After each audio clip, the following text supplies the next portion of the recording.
¿Quiénes de ustedes son emprendedores? Alcen la mano, por favor. Hacer lo que hizo Binance en 8 años y crecer de esta manera, los que son emprendedores podrán decir que no es nada fácil. Así que felicitaciones Binance por estos 8 años. Un gran aplauso para Binance. Es un honor para mí estar acá en esta celebración de los 8 años de Binance y les vengo a compartir algo que venía diciendo Dani, que venía diciendo Rachel y ahorita lo dijo Bernardo, y es: este mundo tiene como dos aristas muy claras, ¿no? Un tema que es especular, que no está mal, y otro tema que es solucionar problemas reales.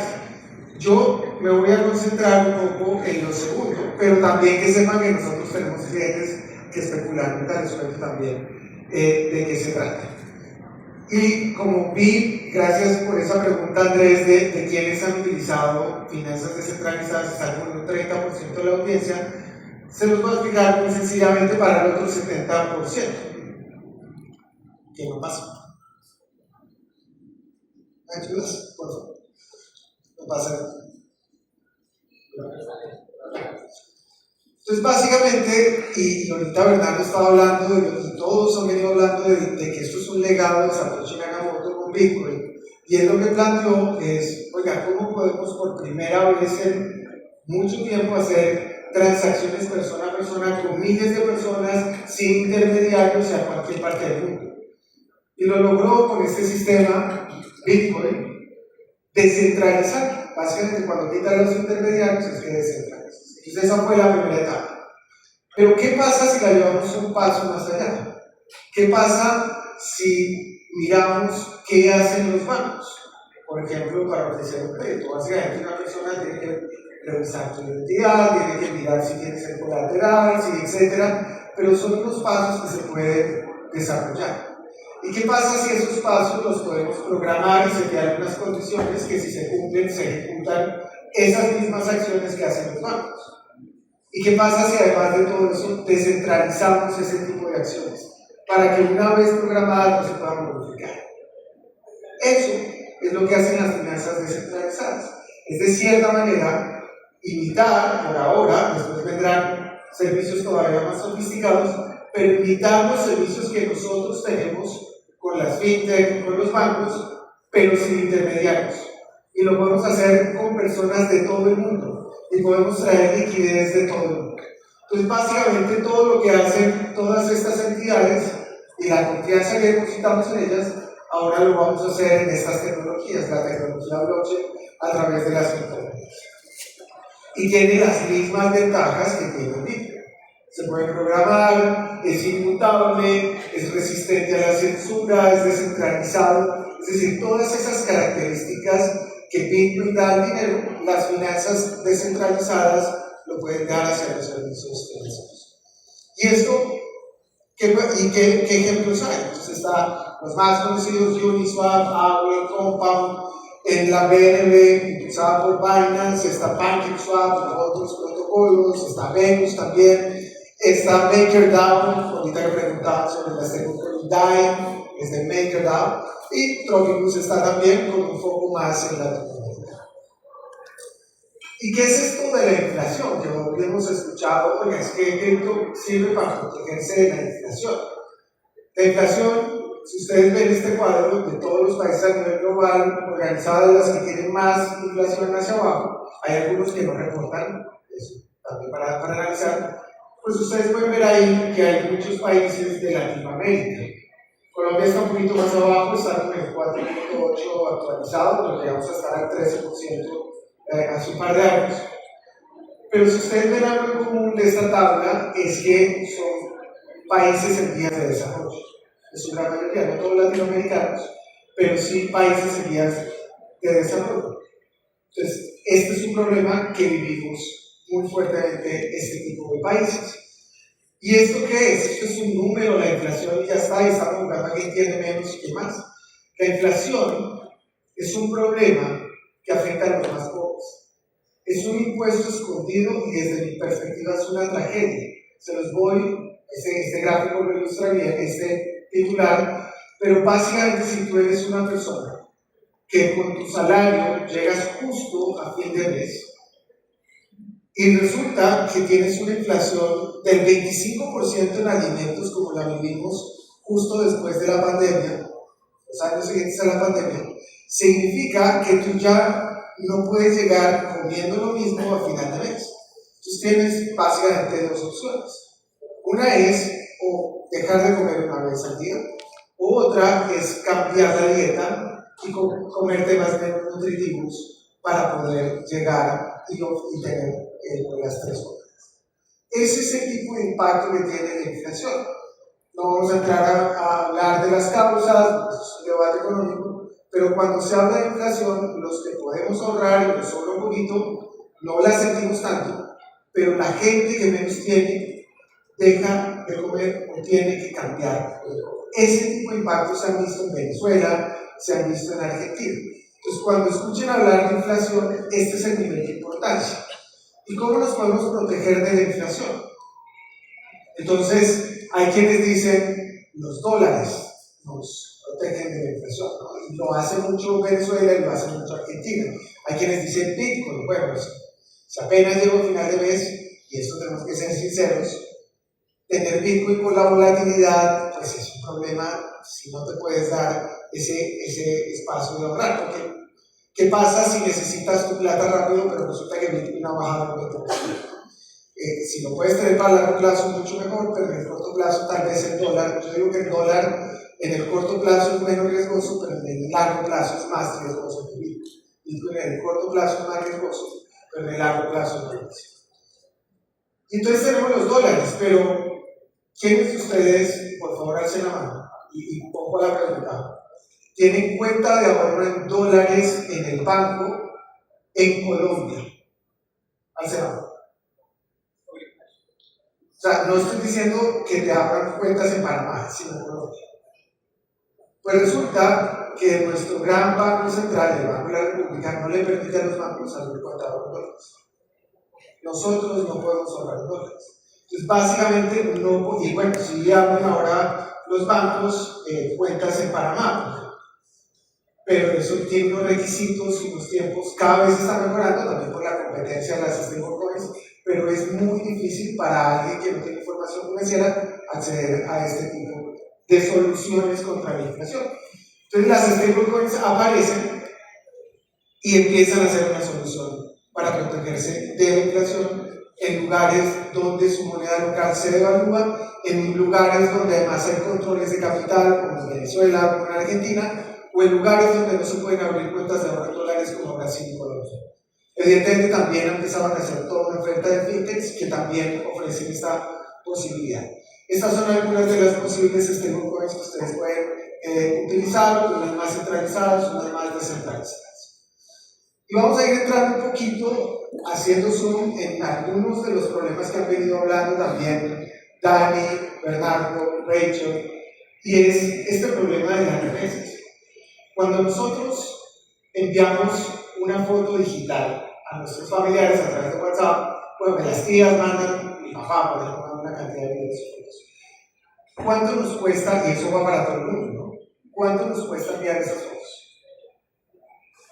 Cero, ¿verdad? Pues uno paga una mensualidad de internet, pero puedes mandar todas las fotos y videos que quieras y a todo el mundo. Pero cuando queremos enviar dinero, nos cobran el 5.5% promedio en Latinoamérica. Y esto va a subir a un 1% con una ley que acaban de pasar en Estados Unidos que se llama la hermosa y grande ley, no sé cómo le ponen el nombre a eso, pero empezaron proponiendo que cualquier ciudadano no estadounidense que hiciera remesas tenía que pagar un 5%. Luego lo bajaron al 3.5% y en la versión final quedó un 1%. Es decir, a este 5.5% hay que sumar ese 1%. Parece un poquito un 1%, pero eso es una barbaridad de plata si tenemos en cuenta todas las remesas que hacemos en Latinoamérica. Pero volviendo al tema de las fotos de WhatsApp, enviar dinero digital o enviar fotos digitales es exactamente lo mismo. Son unos y ceros. Lo que pasa es que WhatsApp es una tecnología moderna y mandar remesas por todos estos bancos o por todos los MoneyGrams de la vida y demás, pues tienen que pasar por un poco de tecnologías que son absolutamente viejas e ineficientes y a cada uno hay que pagar un pedacito. Por esa razón, no estoy diciendo que se la estén robando, mucho menos, aunque sí hay un duopolio en el tema de remesas, por esa razón es tan costoso para nosotros enviar dinero o recibir dinero desde el exterior. Con stablecoins, con cripto, esto ya se puede hacer de manera instantánea a costo muy cercano.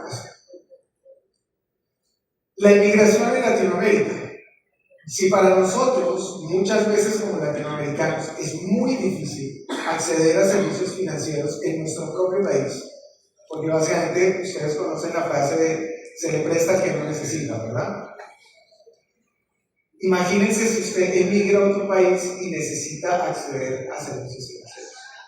Nosotros cuando creamos Trópicos entrevistamos a muchísimos usuarios y teníamos casos de gente colombiana que vivía en México y allá no podían acceder a servicios financieros y tenían que coger vuelos 2 y 3 veces al año para hacer únicamente papeleos para poder, por ejemplo, acceder a un crédito. Y ese no es un caso solamente entre México y Colombia, son muchísimos. ¿Y quiénes estamos usando cripto? Bueno, eso ahorita lo presentó Bernardo, la gráfica de la izquierda, pero principalmente es público joven el que está utilizando cripto en Latinoamérica. Básicamente de los 55 en adelante es mínimo el uso y la mayoría están alrededor del 25 al 34%. Y miren esto tan interesante, finanzas descentralizadas por regiones. Latinoamérica tiene esa barbota gigante, ¿no? Y África tiene esa barbota gigante. ¿Cómo lo explicaría? Hay dos maneras, o en estas regiones hay muchas maneras, a ver si lo ocurren dos. O nos encanta especular y nos la pasamos especulando todo el día y DeFi sirve solo para especular. O estas soluciones están planteando una alternativa a esos problemas que estamos analizando. ¿Por qué estas regiones como África y como Latinoamérica son las que más empiezan a utilizar estas tecnologías?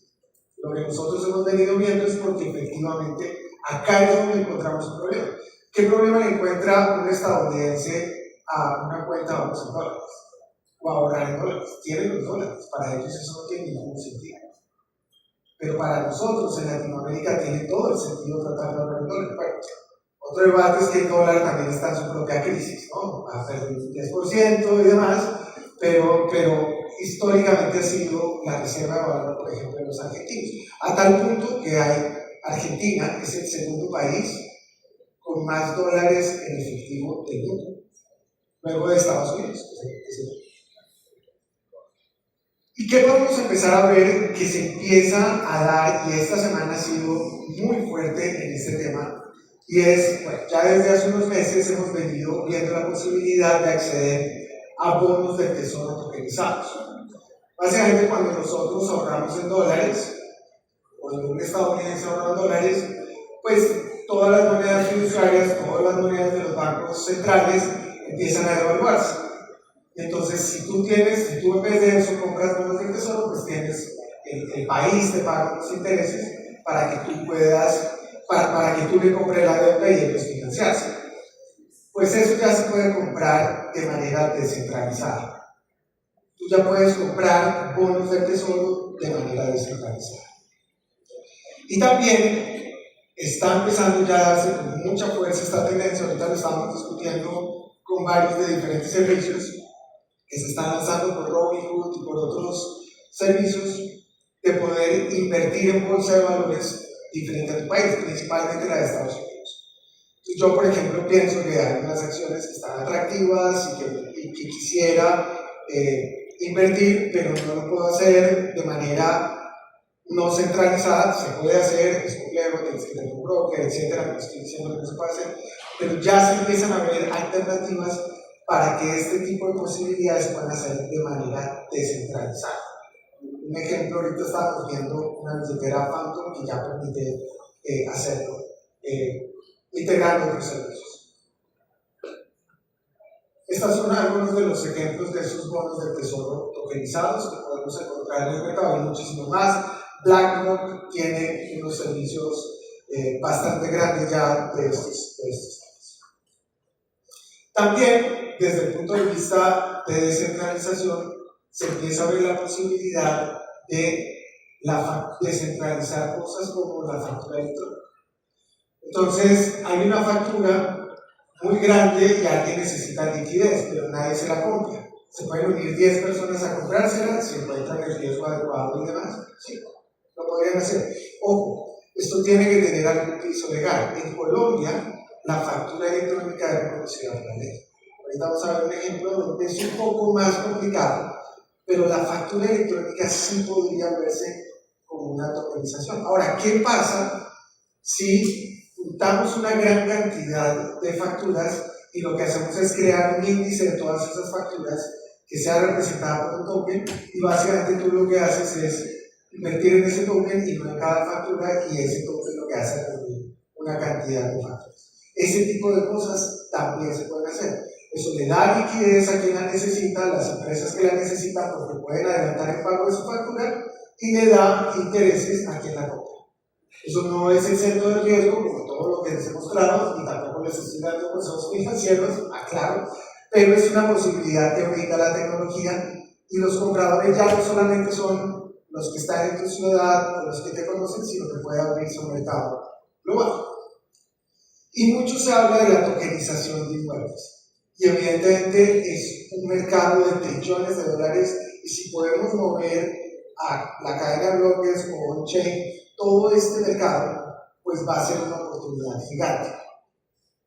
¿Qué es lo que plantean este tipo de soluciones? Es tener 300 millones de pesos, 400 millones de pesos de un solo tagazo para poderte comprar un predio y exponerte a la valorización de ese predio. No todo lo podemos hacer. Pero ¿qué pasa si yo tengo 20 y 20 personas más también tienen 20 millones? Podríamos dividir ese inmueble y tokenizarlo para que podamos exponernos a ese tipo de activos.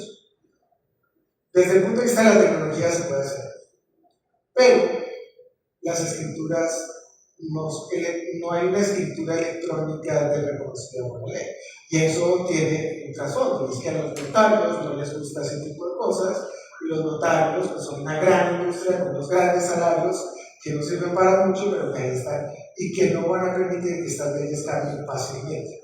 El tema es que si nosotros tokenizamos inmuebles, pero la ley no lo reconoce, las empresas que tokenicen pueden simplemente vender esos inmuebles porque son los dueños de la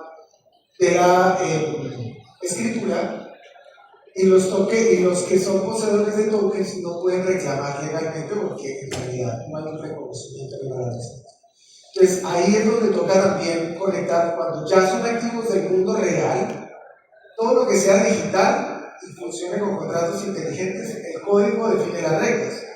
Pero cuando ya vamos al mundo real, ahí hay que aceptar que las leyes también importan y no podemos saltarnos. Entonces, si están mirando ese tipo de proyectos, tienen que tener esto muy claro y las salvaguardas, etc.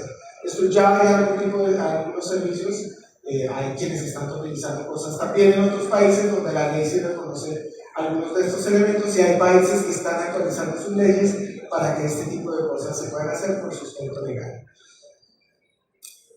Tasas de interés para préstamos. Esto fue una investigación que le pedimos a nuestro amigo ChatGPT que nos hiciera sobre cuáles son las tasas de interés en Latinoamérica. Legales, esto no es gota a gota, rompe ese techo la barra, ¿no?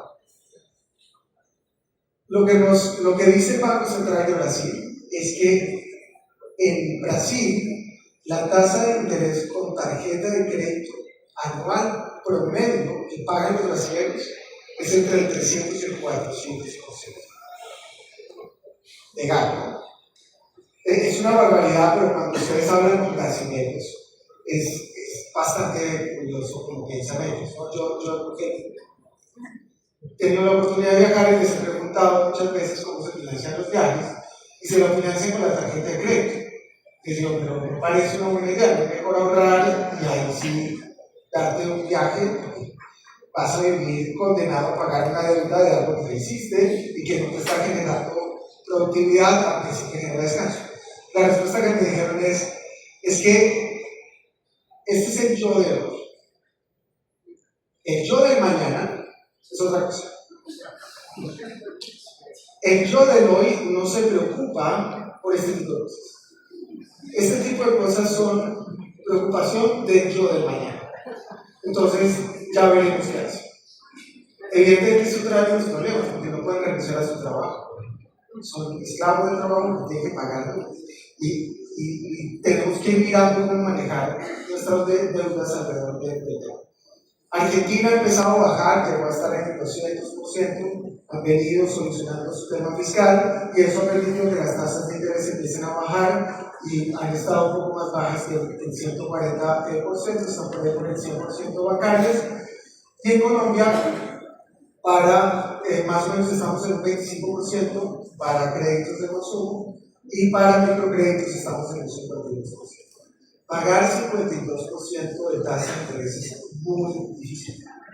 Es básicamente tienes que pagar la mitad del capital que estás pidiendo por un año. Y sobre todo para microcréditos, que también nuevamente son los que menos tienen, tener un negocio que te genere 52% al año, y nuevamente los emprendedores, es muy difícil. O sea, estos negocios es muy difíciles de construir. Casi que no existen negocios que te reúnen. Bueno, Binance puede que sí generen el 52% al año, pero el resto de los mortales nos queda muy difícil generar 52% al año de rentabilidad para pagar estos créditos. Ese es el tipo de problemas que estamos viendo en nuestra región. Y DeFi es una alternativa para acceder, por ejemplo, a crédito a mucho menos tasas. Y aquí ya empezamos a ver algunos ejemplos de crédito. Este es un amigo argentino que se compró una moto, esa moto es real y esta persona nos autorizó para utilizar su moto. Esto fue hace un par de años, cuando todavía tenían tasas más altas.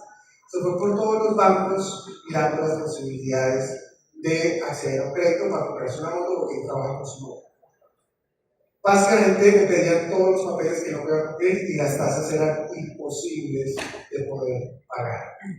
Lo que hizo es que él venía ahorrando con sus bitcoins de a poco, los puso como una garantía en un protocolo descentralizado, ahorita vamos a ver un poco de eso, cómo funciona. Sacó un préstamo sin preguntarle a nadie, eso se demora más o menos unos 2 minutos, y fue ese compró su moto. El caso de acá es un caso de una chica, ella sí es anónima, ahorita les voy a contar otra historia, pero una usuaria un día dijo, tengo problemas para utilizar la plataforma. Entonces yo era un sábado de la tarde, no sé, yo me la pasé desocupado sábado de la tarde, pero ese día estaba desocupado. Y le dije, entremos a un Meet y yo te ayudo a ver qué es lo que pasa. Lo que pasa es que en estas blockchains, y esto no es un problema de ella, nosotros tenemos que pagar una cosa que se llama el gas, ¿no? Y es el costo de transacción. Y ella estaba tratando de meter todo como garantía y no dejaba un poquitico de platica para pagar el gas. Por eso no le estaba funcionando. No es problema de ella, es problema de nosotros como industria que tenemos que solucionar. Entonces, cuando ya ella se dio cuenta y lo solucionó, le dije, ven, ¿para qué lo necesitas? No, mira, es que yo soy de Venezuela y me vine para Argentina. Y estando aquí en Argentina, pues no encontré muchas posibilidades, estuvo chévere el tiempo y tal, pero conseguí un trabajo en Paraguay y me vine para Paraguay. Y en Paraguay no me conoce nadie, no tengo amigos, no me conocen los bancos. Y el empleador me va a pagar un mes después de lo que yo esperaba. No tengo que pagar el arriendo. Y desde Venezuela tengo unos bitcoins, los puso de colateral, saco un préstamo, a los 15 días o a los 20 días de pagar, pago el préstamo y soluciono el problema que no iba a poder solucionar de otra manera. Y voy a detenerme aquí también en un concepto que venían también comentando Dani y todos, y es este tema de Bitcoin como oro digital. Porque el oro, ¿quién compra oro para venderlo en una semana? El oro es una inversión de largo plazo y muchos bitcoiners empiezan a ver a Bitcoin como esa inversión de largo plazo. Algo que incluso le quieren dejar a sus hijos. Va a ser la herencia que quieren dejar. Entonces se empieza a convertir en ese oro digital, en esa reserva de valor por sus cualidades. No se pueden generar más de 21 millones de Bitcoin. ¿Cómo? Es muy difícil ir a sacar oro. Simplemente digo, no, quiero sacar oro a lo Gaviria en el 91, ¿no? Colombia es un país exportador con miles y cosas. Tú no puedes simplemente decir eso o decir, vamos a sacarlo es complejo.